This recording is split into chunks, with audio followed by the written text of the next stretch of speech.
In normal cases, price is inversely related to demand. That is, the higher the price, the lower the demand, and vice versa. However, for premium and luxury brands, the demand curve might actually go up with higher prices. And this is important to understand while creating the positioning of your brand and setting your prices according to it. For prestige products, customers infer the relationship between high prices and being premium or luxurious. For some products and services, a high price signifies that less people would be buying the same product or accessing the same service. And this drives a demand from people who are seeking exclusivity. Pricing for such goods is called image pricing or prestige pricing, where you place a value on the image or prestige the product will provide to the consumer and factor this into the final price. We need to note here, though, that raising the price has a limit to which it can increase demand for prestige products. If the price gets too high, it will start reducing demand again. Also, consumers use price as an indicator for high quality. So lowering the price could lead to the perception that this product is not as high quality as advertised and might actually reduce demand. Remember, perception is more important than reality. However, in the presence of other information that suggests low quality for this product, for example, if the product is advertised and priced as high quality, but there are several reviews saying it's not, then in this case, the high price will not have a significant effect on the quality perception. While determining the demand for a product, it's important to understand what affects price sensitivity. In general, customers are more price sensitive to expensive products or products that they will have to buy frequently, and they are less price sensitive to low-cost products or products that they will buy infrequently. For example, a customer buying a washing machine that is likely to stay with her for many years will be less sensitive to price, and many other factors such as quality and durability will take the priority over price when making the decision. There are also other factors that affect price sensitivity, and these include: if the product is differentiated, if customers don't know about any other alternatives, when part of the cost will be paid by a third party, for example, insurance, when the product is a prestige or high-quality product or provides a degree of exclusivity, when the total cost of ownership of this product will still be lower than the competing products. For example, if the product will be priced higher than the competition, but the cost of operating and servicing the product over its lifetime will still be lower than the competition. A company can estimate demand curve by running price experiments at different levels and measuring the quantity sold. This is easy to be done in retail because you can always initiate markdowns at certain percentages and see how the different levels of markdowns affect the quantity sold of your products. Then you can plot your price and demand curve and measure price elasticity of demand. For more on that, please refer to the Foundations of Economics course. What you want to do then is to measure price elasticity of demand for your different types or categories of products. Because as we are going to explain later in this course, you will use different pricing strategies for different products based on certain variables, and one of them is demand elasticity.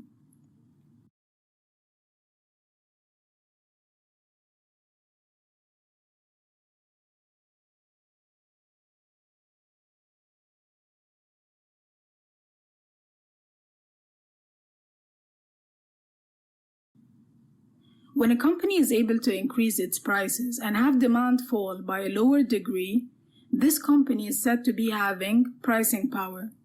For example, Company A sells undifferentiated products that can be found at other stores under the same brand name or under different brand names, with no difference in quality or specifications.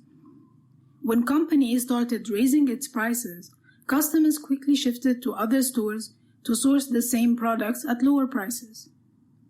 There was no reason for them to pay up for Company A's products, So company A has no pricing power.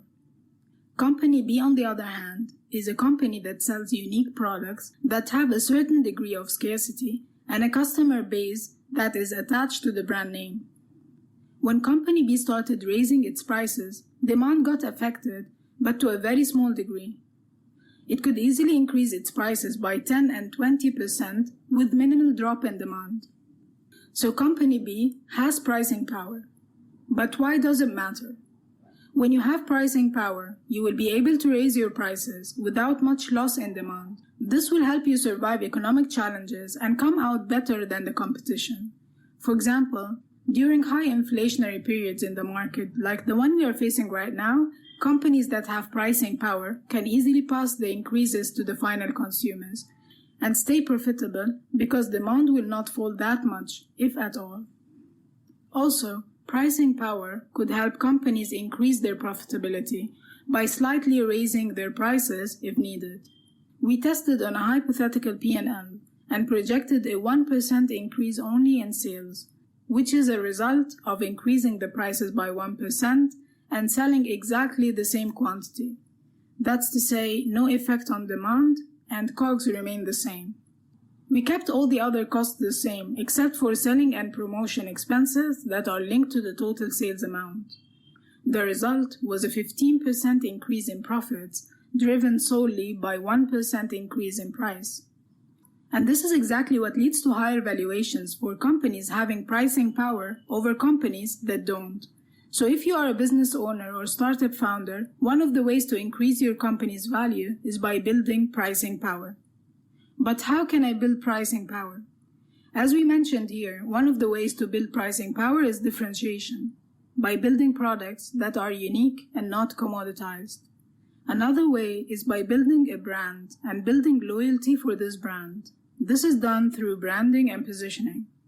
We get deeper into that in the branding and positioning course, so please refer to it. There are also other ways to build pricing power. In the next reading assignment, we list more ways to build pricing power. So please read the article and then answer the quiz questions related to it.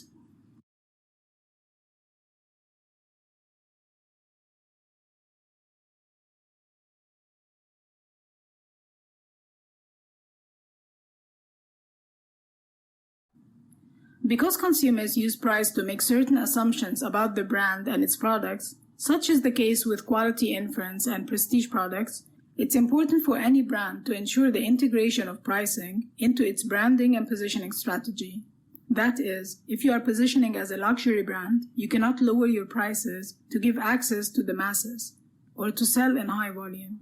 This will eliminate one of the main drivers for luxury purchases, and that is exclusivity and scarcity. Payless is a value brand that sells shoes at very affordable price points. The brand, its products, its prices, and its shop display reflect the same positioning. Payless made an experiment, and this experiment revealed the power of pricing and its influence on consumer judgment. Let's watch the experiment and see what happened.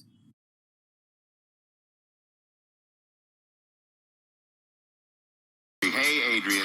Yeah, this was a sharp move. This was very compelling. Payless hired an ad agency to bring together Los Angeles fashion influencers to see if they would buy their very affordable shoes if they thought they were from a high-end brand. Watch. Watch these fashion lovers in a mad dash to go after these sleek-looking shoes. Very, European, very, upscale. For me to experience this as an Italian designer is amazing. I could definitely wear this to like a Met Gala dinner. They're willing to pay top dollar. I would pay $400, $500. Yeah, people are gonna be like, "Where'd you get those? Those are amazing." The only problem, this posh shoe boutique, Palessi, welcome to Palessi, doesn't exist. It's really a provocative social experiment by discount shoemaker Payless. We built a fake luxury store, filled it with avant-garde sculptures and displays. We even hired a full team of sales associates. Then we filled all the shelves with Payless shoes. This was a record-opening store for all of Payless history. Turns out it was so convincing that these online fashion influencers were sold on the craftsmanship and looks of these hot shoes. They're elegant, sophisticated. I just think it's so classy. And were shocked when they learned that shoes they would pay as much as $645 for, like these, were really just $35. These are actually from Payless. You've got to be kidding me. Shut up. Are you serious? The unsuspecting shoppers received full refunds, plus got the shoes for free. Payless tells us they simply wanted to change people's perceptions about what luxury should cost. And the ad agency says that they were trying to make a cultural statement on how perception influences buying habits and what some people are willing to pay. The Payless surprise will be shown as commercials on TV and online.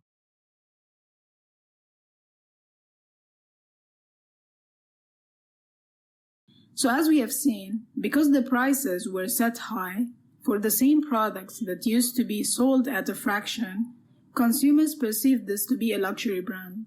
This is how powerful and critical pricing is. So just like you need to choose a certain positioning for your brand and not try to appeal to everyone, you also need to make sure your pricing strategy is reflecting your positioning.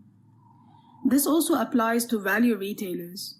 If you're trying to establish yourself as a value brand and follow the cost leadership competitive strategy, then you really need to offer the lowest price on the market. Even if this means that you have to build a lean operations model and eliminate a lot of costs from your business so you can sell at the lowest price. Otherwise, you will lose your positioning in the market and lose with it a lot of potential customers. And at the same time, you will not be able to attract premium customers because your positioning has been built on being a value brand. So to sum it up, price follows positioning.